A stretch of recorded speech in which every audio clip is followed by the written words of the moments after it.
Alright, music fans, welcome back to the Real Music Observer. It's Dave, observing real music in real time for real people just like you. Right there, and me right here. Another rain shower. It never stops raining here where I live. Hey, listen, Paul Carrack. I don't know if you care about Paul Carrack. I do, because I think he should be in the Rock and Roll Hall of Fame.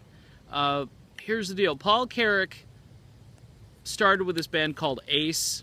Actually, if you look at his history, it goes back even further, but there's this tune called How Long Has This Been Going On? Yeah, kind of a good song, kind of a huge hit back in the day, 1974-ish kind of thing. Band kind of didn't go on to do a whole lot more, but that is one of the better one-hit wonders ever recorded. Carrack singing soulfully, writing, singing. He then joins this band called Squeeze. You may have heard of Squeeze.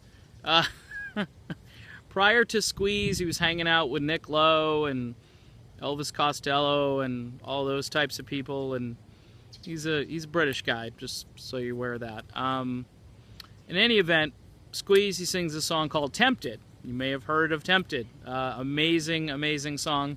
Probably the signature tune by the band, really led by Difford and Tilbrook, but sung by Paul Carrack, sort of stealing the show with, again, an amazing soulful voice and a terrific delivery, and just an amazing song.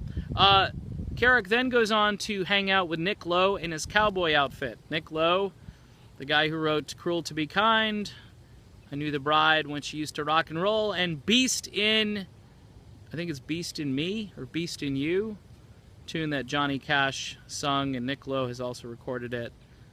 Was in The Sopranos, I believe. I'm not 100% on that because I didn't watch the show, but someone told me.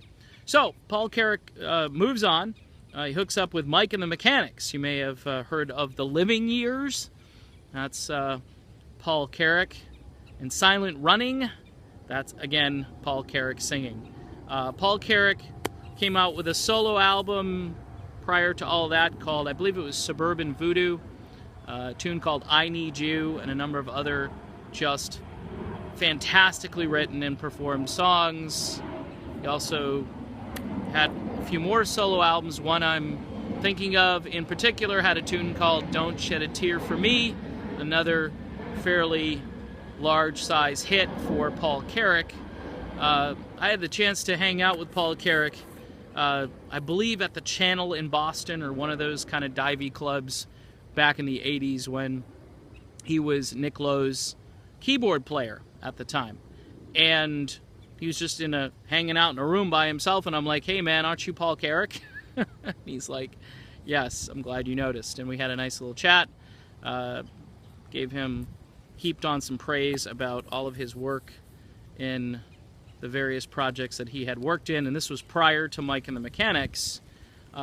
Carrack then goes on to not perform with, but write with the Eagles and give them lots of really cool and neat material for their Long Road Out of Eden album. Paul Carrack is just one of those guys who is iconic, who writes, sings, and plays like nobody's business, and for all intents and purposes ought to be in the Rock and Roll Hall of Fame. Now, if you disagree with that, I'm sorry. This is a guy who's impacted so much music, has written so many songs, has contributed to so many different things, and he is just so well liked and respected. And again, this is the kind of artist that should get into the Rock and Roll Hall of Fame. That's about it on Paul Carrack. Look up his stuff.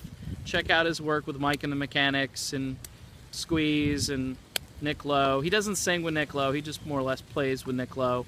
But man, oh man, it's the kind of stuff that, you know, rock and roll folks should be impressed by, especially if you're in Cleveland, Ohio, and you have a brain.